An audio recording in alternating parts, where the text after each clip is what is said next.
Just another day of the office. Robert Labonte is on his way to work. You might say he's got the top position on Parliament Hill. Every working day, it's his job to change the maple leaf on top of the Peace Tower. It's a job the flagmaster takes very seriously.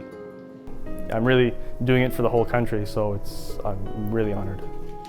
But the whole country wasn't exactly behind the new flag the first time it was flown 50 years ago, far from it.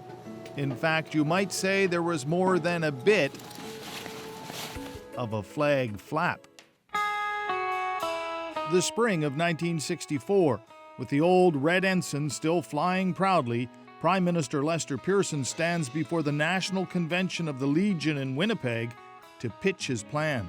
That it is time now for Canadians, in the course of our national evolution, to unfurl a flag that is truly distinctive and truly national in character. It didn't go well. But Pearson persisted. After witnessing Egypt resist Canadian peacekeepers during the Suez Crisis years before for wearing what they considered a British flag, he knew Canada needed its own symbol. I think it was really important to him to have a flag, something that was uniquely Canadian. Historian and archivist Glenn Wright says Pearson was in for the fight of his political career. Opposition leader Diefenbaker let loose. When a prime minister decides that he's going to trample on the things of the spirit, then indeed we've arrived at a position not in keeping with the principles of democracy. We can live under the same flag we've been living under ever since Canada existed.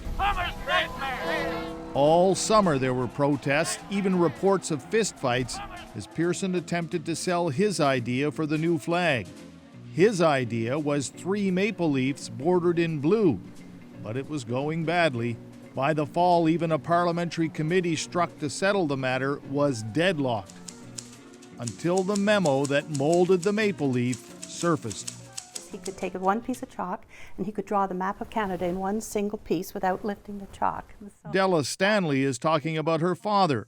George Stanley was the Dean of Arts at the Royal Military College in Kingston.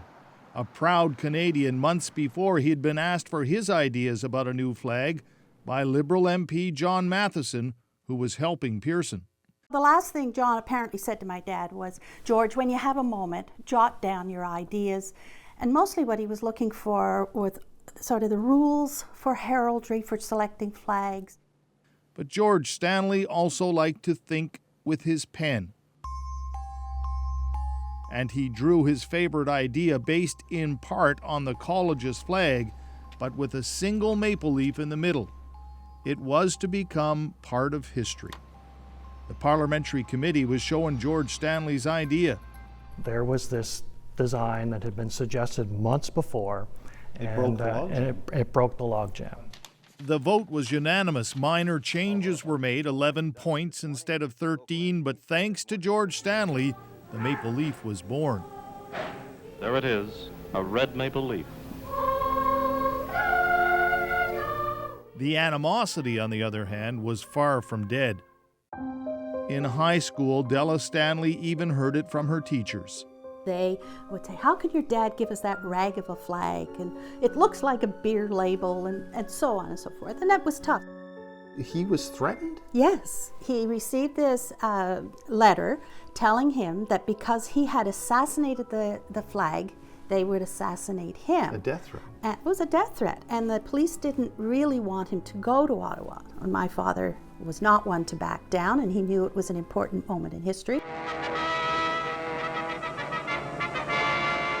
Made to stand in the back because his brightly colored Hudson Bay jacket was a bit of a target, George Stanley absolutely attended. The kids had to stay home, but were hardly forgotten. To mark the occasion, he got each one of us a gold maple leaf. Now, did you ever see the memo? No, I have never, ever seen the memo. Would you like to? I would love to. It's on the top of my bucket list. I think we can do that this afternoon. Really? You're kidding? Really? Each time Della Stanley tried to see her father's famous memo, something happened. and it looks like it's happening again. The memo was mixed in with other papers locked deep in the National Archives vault across the river in Hull.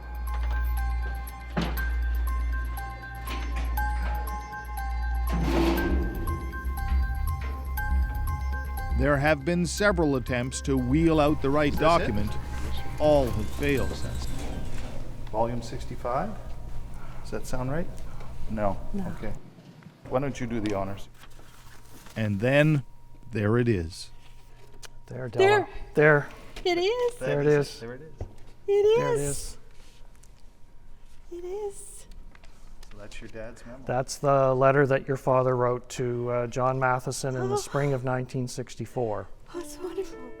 His signature and the principles on which he felt the flag should be based. Easily recognizable, use traditional colors and traditional emblems, serve as a rallying symbol, and hence to be a unifying force. That's what it is. And that's what it has been for 50 years. It is. This is fabulous. Oh, thank you so much.